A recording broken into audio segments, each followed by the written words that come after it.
Good afternoon, guys. A few of you had a little bit of a difficulty with question 4, where we have to draw a table and separate all of these guys here into elements, compounds, and mixtures. So let's just go through it now. There we go.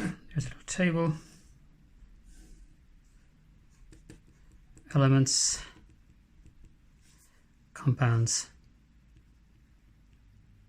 and mixtures. Now, don't worry if you had a bit of difficulty with this one. Some of these things are tricky to kind of get through at this stage, but we'll see can we go through it today and show you it. Now, for elements, one of the nice things about elements is they're all listed in the periodic table. Now, if you go to the back of your book here, alright, let's pop it up here onto camera, that's your periodic table. And you can see a whole load of different ones here. Alright, so for example, if we go back and look at our thing, I believe we had copper. Might have been there. Let me just have a quick look here. Yep, we had copper. Okay, so you can see it. Now, a lot of the symbols are often like the English. Sometimes they're based in Latin, sometimes Greek. So you get weird things like gold being AU, which is augmentum. But oxygen is nice and easy. It's an O over there, and it's oxygen. So anything in the periodic table is an element. Now, so that's our kind of first little bit, and we'll go and we'll see what we have here. So things like iron, sulfur. We'll jump over a few of these ones. Oxygen. Basically, they've got one word describing them. That's a bit of a good hint on it. Copper and so on. And if you're ever doing these ones, kind of work your way through the bits that you know you can do, and then you can knock off the easy ones. We'll come back to the hard ones. And carbon, you'll find, is also there. Okay. Now, compounds are when we join more of these together. All right. Some of them are very straightforward. Like carbon dioxide is just carbon and 2 oxygens. Okay, so that's a compound. And as a hint, anything that has that kind of chemically sounding name is often a combination of things. So we can go down here and we can see iron sulfide is another one of them. We'll make that in the lab whenever we're back. Air, we'll come back to air in a bit. Now water is it's a bit of a tricky one, but a lot of you will know that water is H2O. Okay, 2 hydrogens and an oxygen, and that means it's a compound. So even though it's got a normal sounding name, we're familiar enough with its scientific name, H2O. Got that. I'll come back to glass in a minute. Sodium chloride, again, that's your normal table salt, by the way. And the sodium and chloride, 1 sodium atom, 1 chlorine atom, and that's a compound. Okay, what else? Again, copper sulfate, you can see the same kind of thing.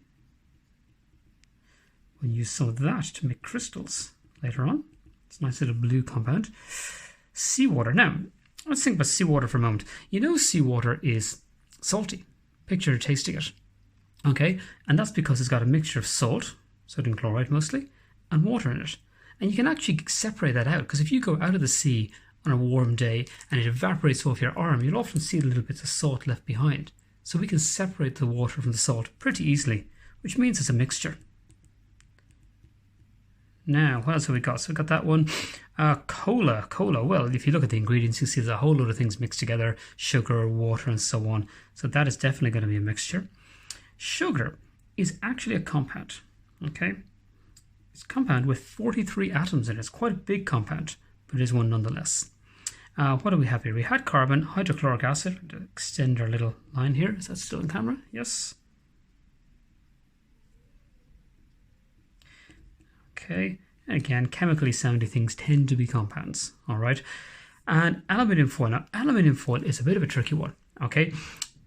Whoever wrote the science book intends it to be an element because it's made of aluminium. However, if any of you parents who are engineers or whatever, you know that pure metals like this rarely exist. Pure aluminium is very expensive and hard to get, and actually rather useless. It's very, very weak. So we often add in little bits of other ones. So aluminium foil is really a mixture of magnesium and mostly aluminium, high 90s%, with a bit of magnesium and silicon and a few other things in. So it's very easy to make and a little bit stronger. So it's sort of really a mixture. I'll put it here in brackets, as well as here, but what the intention, as I said, was for it to be an element. So don't worry if you put this either way. It's really this, but it's sort of what they mean is this. Okay, and now let's go back and through. We've got all these. Do we miss any? So I have carbon dioxide, I have iron, I have sulfur, iron sulfide, there it is. Air, we didn't put air in. Now, air is an interesting one because actually there's rather a lot in air. And a really simple way to think about this one is to sit in your room and quietly fart. All right, that'll diffuse and fill the room. Okay, imagine it happening in class. You know, so we have a mix of different things in the air, and air is of course a mixture. Even pre-farted fresh air is a mixture of a lot of oxygen, about 21% oxygen, and quite a lot of nitrogen. All right, and then a few other little bits and pieces. So air is a mixture there. Okay, water, oxygen, got that. Glass is a funky one. Glass, it turns out, is mostly silicon with a load of other bits and pieces put into there. So glass will be best described as a mixture of different things. Okay, we have that. Copper sulfate, seawater. Okay, got that. And I think we have them all. Perfect. So there we go. Glass, don't worry about it. That is a bit of a tricky one. You get it by melting sand, which is mostly silica, but there's a lot more gone into it. So if you put that in the elements, you'd be on the right track, but it would be more accurately described as a mixture. All right.